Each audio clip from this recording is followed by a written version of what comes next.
Well, the biggest thing with a band is just compatibility. That doesn't always mean getting along creatively. I think creative tension within a band is a really good thing.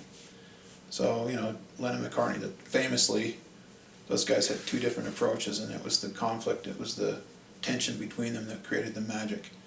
So it's always good, I think, to have some different ideas in a band, and so you don't want a bunch of cookie cutter guys that are always thinking the same way. But you do want people that get along, and a band is a lot like a marriage. Well, it's probably a lot like a polygamous marriage, where a whole bunch of people have to get along, right? And you spend a lot of time with them. And those guys that have made it, they've gone out on the road and they've been together for months at a time, and 24/7, and that really gets old.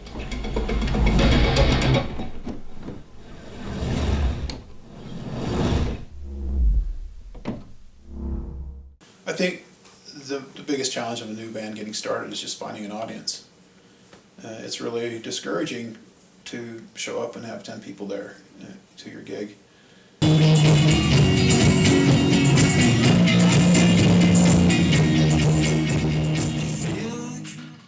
Taking the time to form a band, and if that band isn't successful, we've been in many different bands, and we've just chosen this one, I guess, to really be successful, even though we wanted each other one to work out.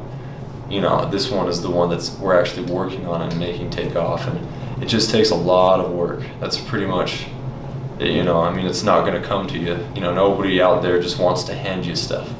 That's not how the world works. And a big thing is being nice to everybody and making friends with as many people as you can possibly make friends with, because people are the reason we do this, in the first place, and without people you don't have anything, really.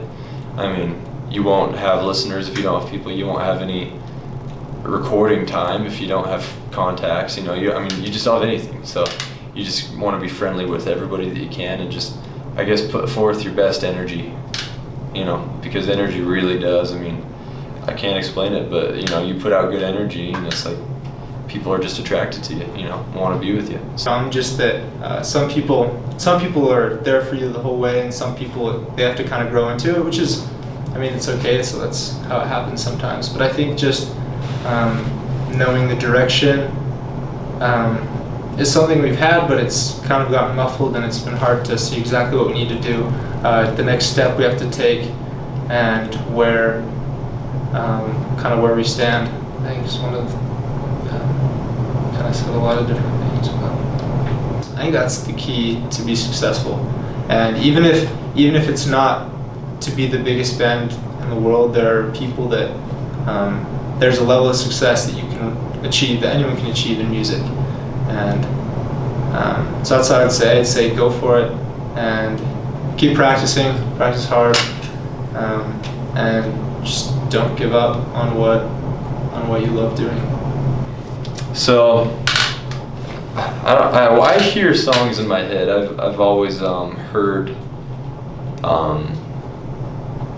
just music in my head. I can create music in my head, and almost like symphonies in my head, and all deep intricate stuff, and so when I want to write a song and I go to a piano or I go to a guitar or whatever instrument I want to do, it just kind of comes out of me through that. I don't even mean to, I don't think of what I'm gonna do before I do it. I just get in there and I just start doing it, and so I get surprised, also while I'm writing music, which is part of the fun, because it's like, oh wow, this sounds super cool. I love this. So essentially, I write music. I first get the theme of the song down. So I first get what I want the instrumental to sound like in the background for the main instrument, and then I get the singing, the melody, and it kind of goes hand in hand, and I just kind of write the words as I develop the song in of itself. And then once I have the concept down and a large part of it written, I'll take it to these other guys, and how it started with Chase and Jordan is I would have their general parts written, but Chase is a master on the piano. He's been playing for his whole life. He can do it without stuttering, and Jordan just is smooth at the bass for whatever reason. He's just good at it. So I could bring them the parts that I needed them to, I guess, kind of hone, and make less raw. Because when it comes from me, it's more raw. And I can produce it over a large amount of time. You know, typically I can work on these. I mean, not like ecstatic long amount of time, but I can make them. But these guys can do it in their own way, and like, you know, we can put it together well.